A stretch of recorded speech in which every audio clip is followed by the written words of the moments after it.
Alright, so the movie topic for this video's cinematic atrocity will be Revenge of the Ninja, the second installment of the Canon Group's Golan Globus production.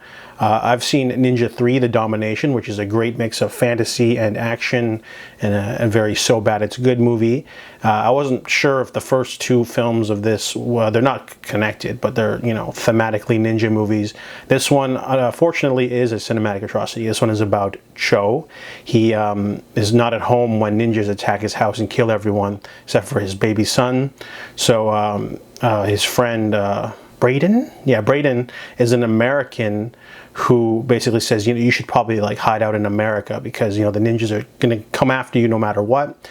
We skip 6 years later, and Cho and his son Kane have opened up a museum of Japanese antiquities. However, the antiquities are dolls full of heroin, and Braden actually is a villain. He basically is using the store as a front.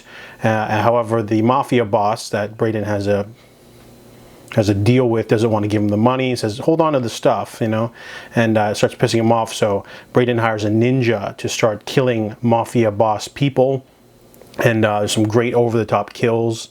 I think I knew that this was a cinematic atrocity in the second action sequence. The first one's very cheesy, you know, standard ninjas fighting and stuff. The second one is the 6-year-old Kane. He's walking to school with his grandma. Or, yeah, pretty sure it's his grandma. And all of a sudden, these 6 kids just come out of nowhere, and they're like, let's beat up this kid for no reason. And they're huge, and he just fights them. It's like it's filmed like a serious action sequence, and he's like, you know, doing like backflips and stuff, and like kicking people in the face.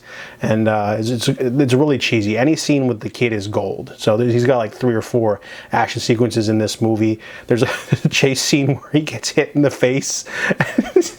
It's not supposed to be funny, but like there's so many sequences like that in the movie where I think it was made for like a really like low budget. It was like less than $1 million back in the 80s. So this was just sort of a get an action star, put him in an outfit, have him fight some people. The plot's very basic, but there's like this really extended action sequence in the middle of the film where some thugs break into the museum to steal the dolls, and Cho is there, but he's not dressed as a ninja, and he just has to fight them, but it just goes on forever, and it's so violent and just over the top. It's trying to be like, the intensity is just like at 11, but the movie's score is not.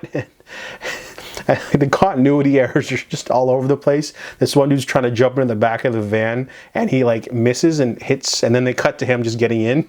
There's a lot of funny scenes like that, but you know, the finale is also pretty over the top. These ninja movies sort of have this mythology of that, like, ninjas are so cool, they're untouchable even in broad daylight. So like the ending finale has like puppets and stuff, and it's just so weird. And yeah, it's a huge ninja versus ninja battle. And there's also some other cheesy fight scenes where the kid fights an adult, and the grandma even fights someone. So everyone's got like martial arts skill in this movie.